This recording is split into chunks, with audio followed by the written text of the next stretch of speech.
also a senior student at Moravian College. We're going to be graduating in May. My focus at Moravian is pre-physical therapy and business management as well.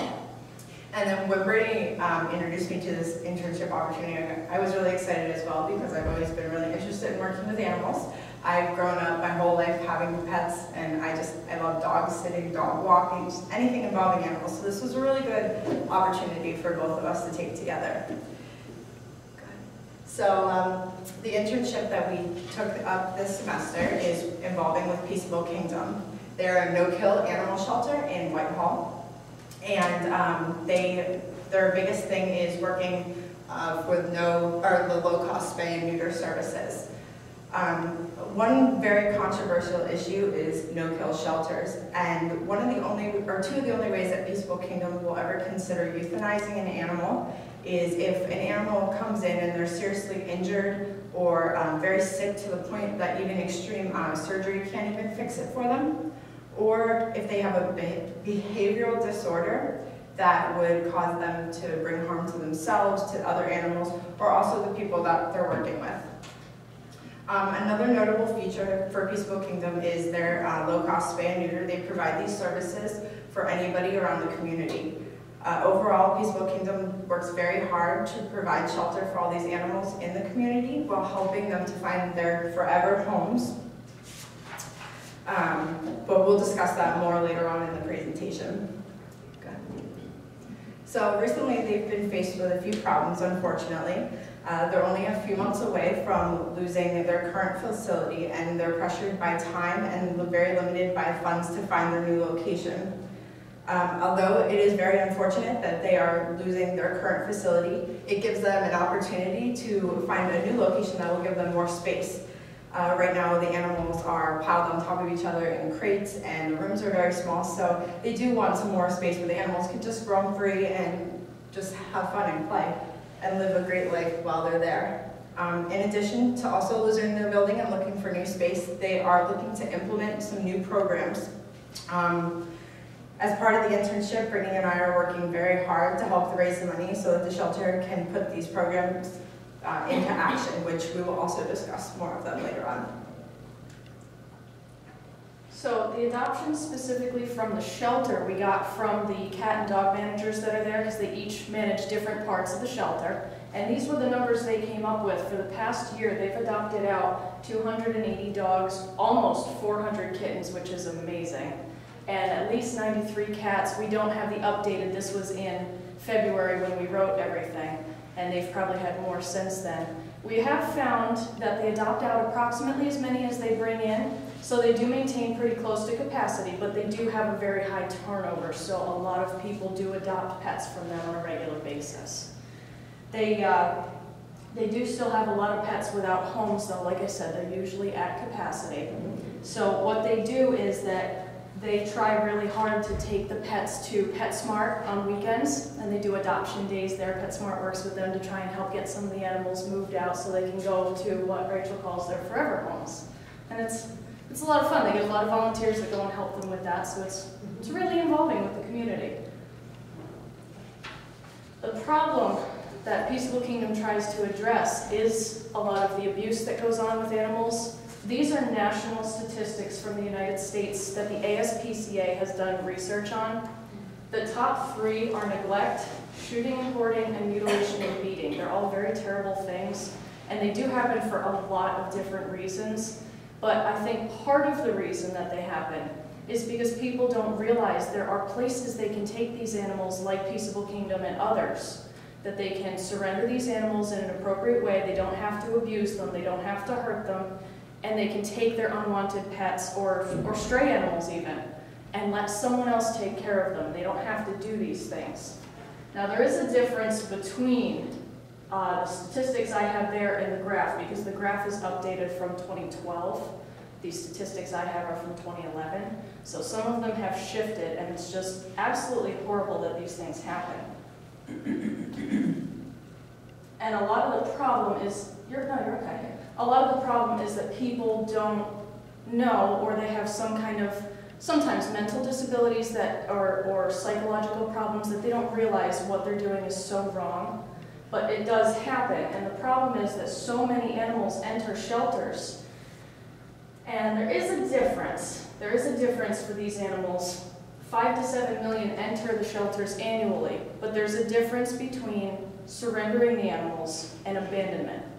Surrender is when you know that you can't take care of them or something is going to change in your situation and you can't care for the animals any longer, and you take them willingly and acknowledge, I cannot care for this animal, please do something about it, please help them.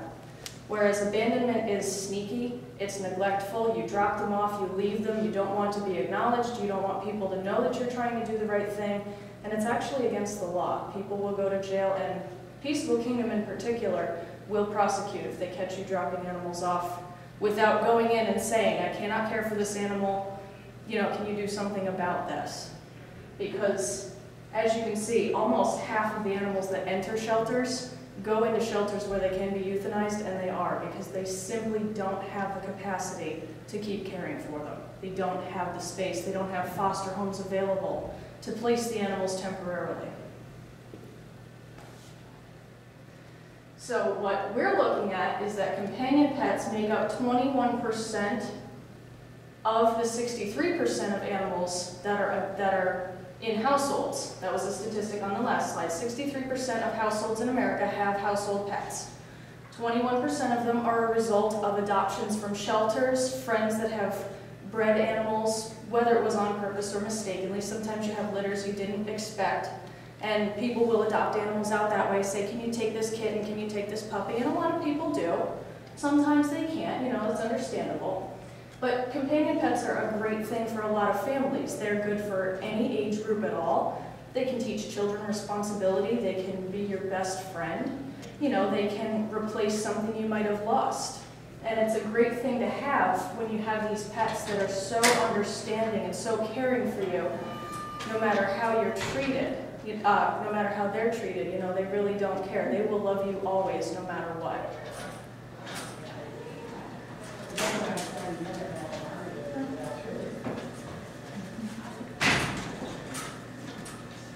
It's okay. It's okay. Go ahead. Spaying and neutering that Peaceable Kingdom offers and a lot of other shelters, and most veterinarians can offer these services as well.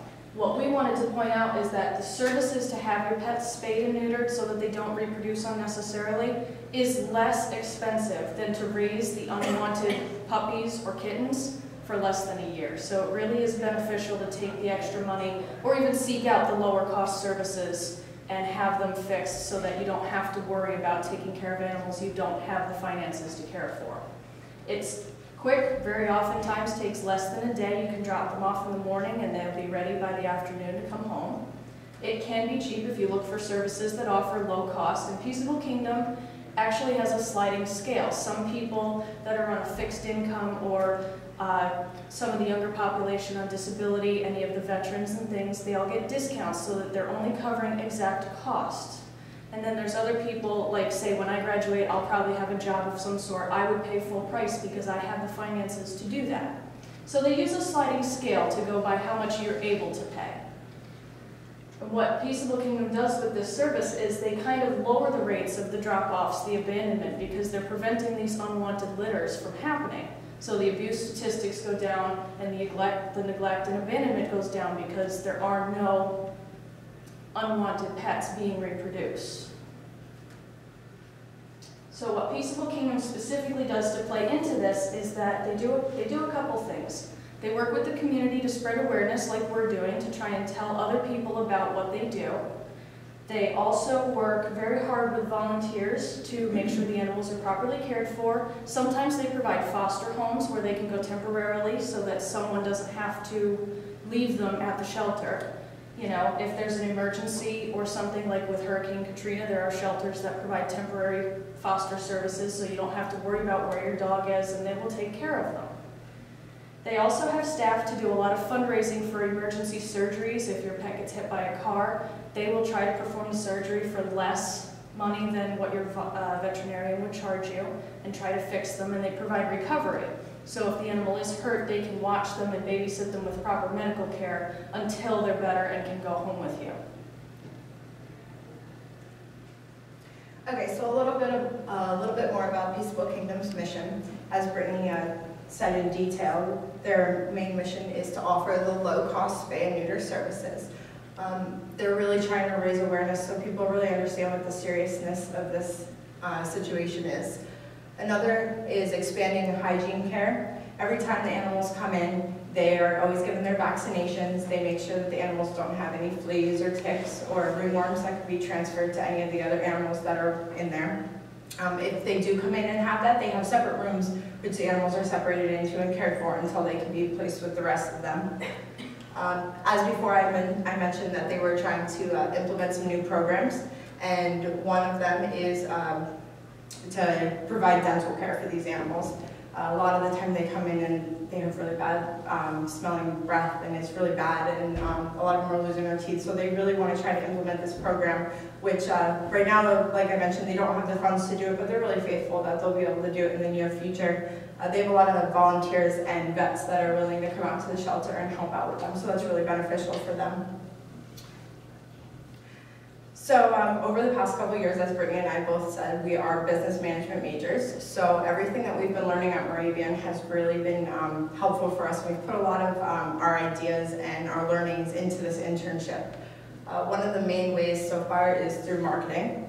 We use things like Twitter and Facebook, and we're working on a blog right now, just to, like I said, raise awareness, just let people know what's going on at Peaceable Kingdom.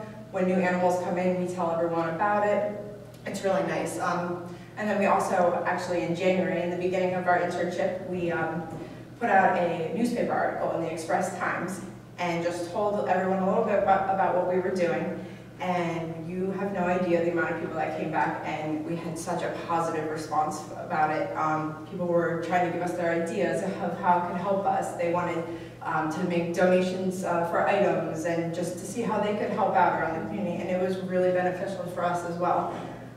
We're also very into the event planning. In May, we're planning our Chance Dinner, and it's pretty much just to bring members of the community together who are all interested in helping the animals, and just to raise more awareness for them as well. We're trying to implement a Walk for Hope because we have had a lot of contacts from the local schools and Girl Scout troops and such who are really interested in helping. So like any other type of donation walk, we'll do something similar to that, and we'll hopefully be able to raise a lot of money for them too. We've done a lot of small fundraisers. We have groups around Moravian, like the Nurses Association, who wants to do car washes and dog washes, and we have bake sales going on. We do donation jobs where students are bringing in items and just leaving them in boxes, and it's really nice. We have people like the pet groomers around the area who are interested in helping. We're doing a nail clipping day where the animals are going to come in and get their nails clipped, and 100% of the proceeds are going to go to Peaceable Kingdom. And Starters Across the Bridge has been helping us as well. They're doing a Dine to Donate with us, where 10% of everybody's checks that bring in a flyer goes to Peaceable Kingdom as well. So it's really nice. And then as far as communications and outreach, our main potential right now is to just open the link between the community and Peaceable Kingdom, just so anybody who's interested in becoming more knowledgeable about what they're doing, or just wanting to help in general, everyone has a fair opportunity and is just able to learn and more know about it.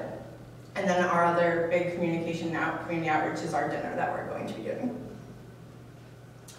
So now that we've discussed about how we can help, there's a lot of things that you can do too, since we have informed you about what we're doing. It's really easy to talk to your friends and family, just inform them about what's going on, just about everything we discussed today. You can explain to them just the importance of taking care of your animals and do whatever they can to just provide the best care for them, and even what they can do when they come across a stray animal. Just encourage them to spread the word to others as well. Share your knowledge.